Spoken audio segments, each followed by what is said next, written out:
Alors, moi, je voudrais que l'occasion du bicentenaire nous permette, aux uns et aux autres, de se réconcilier sur quelques points majeurs. Premièrement, que les livres d'histoire ne soient pas des livres de propagande. Ils ne Vous dites qu'ils ne sont pas. Vous dites qu'ils ne sont pas, je vous dis, on pourra faire ensemble une étude un peu plus approfondie. Les livres d'histoire sont des livres de propagande. Avec les livres d'école privée au début du siècle. Je me tais depuis un certain temps, je voudrais quand même dire deux mots qui me paraissent importants et qui sont peut-être des mots nous permettant de venir au consensus que vous affectionnez tant. Premièrement, que les livres d'histoire ne soient pas des livres de propagande et qu'ils ne passent pas par pertes et profits les milliers et les milliers de victimes. Deuxièmement, que l'occasion, qui est belle, soit saisie par le président de la République pour décrocher et déboulonner les statuts de tous les criminels contre l'humanité, dont les crimes sont imprescriptibles.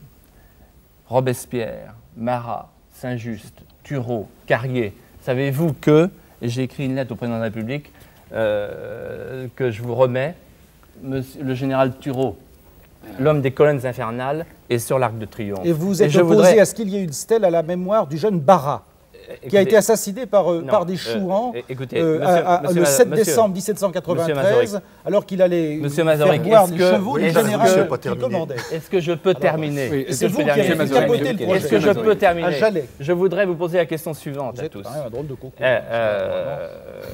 Monsieur Mazorik, restez poli, restez correct. Pas de terrorisme, s'il vous plaît. Je sais que ce sont les méthodes communistes, mais ici, nous sommes dans un climat de civilité. Alors, je voudrais vous poser la question suivante.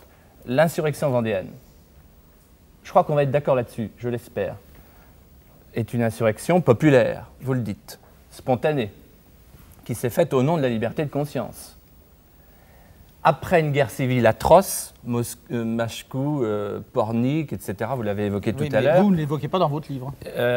Oui, parce que Pornic répond à Machkou, peu importe. Ce qui importe, c'est qu'après la guerre civile atroce... Il faut rappeler ce que c'est que Machkou. Enfin, vous permettez quand même, je crois qu'il faut rappeler ce qu'est Machkou. Il y a eu un Machkou, un massacre. Le 27 mars, le 28 et le 29 mars. Le 11 et 12 mars. Non. Le 27, le 28 non, mais et peu le 29 importe, mars. c'est au mois de mars. Et qui répondait à un massacre, qui répondait à un autre massacre à Pornic. Absolument pas. Mais c'est Après la absolument guerre civile. faux. Le massacre de Pornic est postérieur à celui de Machkou. Vous êtes le seul à dire encore ça aujourd'hui. N'importe quel historien vous donnera ces faits-là. Mais ce n'est pas le problème de fond. Le problème de fond, c'est qu'après cette guerre civile, qui s'est terminé le 21 décembre dans les marais de Savenay, où il y a eu cette phrase terrible, Monsieur Ben Saïd, je ne sais pas si vous la connaissez, le général Westermann écrit à la Convention, suivant les ordres que vous m'avez donnés, je n'ai pas un prisonnier à me reprocher, j'ai tout exterminé, j'ai écrasé les femmes et les enfants sous les pieds des chevaux, les sillons reproducteurs, les femmes, pour briser la chaîne de vie, parenthèse fermée. Qui au moins pour celles-là, les femmes n'enfanteront plus de brigands. C'est atroce et c'est injustifiable. Et à partir de ce moment-là, il y a eu un plan d'extermination qui avait trois caractéristiques. Il y avait des ordres qui étaient donnés, des votes de la Convention, des comptes rendus qui étaient faits sur place. Deuxième caractéristique, c'était toutes les populations, dont la population civile. Il s'agissait, dans un sinistre remembrement, de tout raser, de rayer l'équivalent de 2 départements aujourd'hui, de l'histoire et de l'espace. Et troisièmement, c'était en raison du caractère religieux. Et c'est ce que Gracchus Babeuf a appelé un système de dépopulation systématique. C'est une déformation scandaleuse de la démarche de Babeuf. Il faudrait qu'aujourd'hui, et c'est mon dernier point, le président de la République, peut-être vous, M. Jeannet, vous pourriez le faire aussi, ce soir, vous ayez un mot pour les victimes. Les 16 000 guillotinés, les 35 000 personnes qui sont mortes dans les... Que vous ayez un mot, parce que on ne peut pas faire l'histoire de l'avenir, l'histoire de l'Europe, avec une mémoire tronquée. Alors le mot, est-ce que vous voulez avoir un mot pour les... Et que nous ayons, comme le demandait Edgar Morin, un vrai débat. Westermann était un criminel de guerre. Il a d'ailleurs été exécuté quelques mois plus tard à cause de cela. Il a été exécuté. Et Turreau est sur l'Arc de Triomphe. Votre question dépasse cela. Est-ce que j'ai un mot de compassion pour les victimes? Ou très volontiers, c'est très facile, 2 siècles après, de dire qu'on regrette infiniment comme vous, comme moi, qui ici ne regrette pas que des crimes affreux aient été commis dans cette convulsion nationale. On peut le dire aussi bien des dragonnades faites sous la monarchie contre les protestants.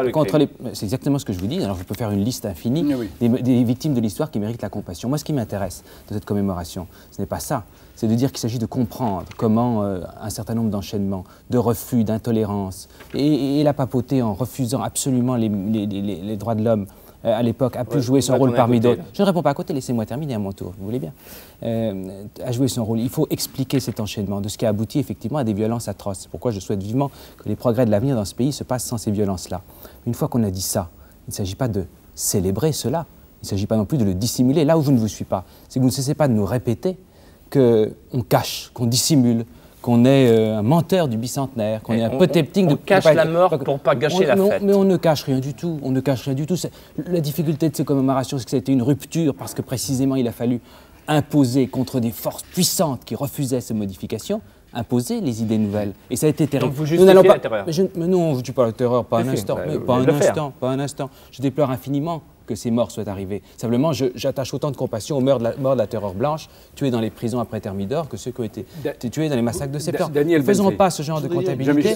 C'est les bons, Jean-Noël. Vous connaissez la phrase de Benjamin Constant, à vouloir justifier l'injustifiable, on risque de donner des armes à ceux qui calomnient ce qui est légitime. Ouais.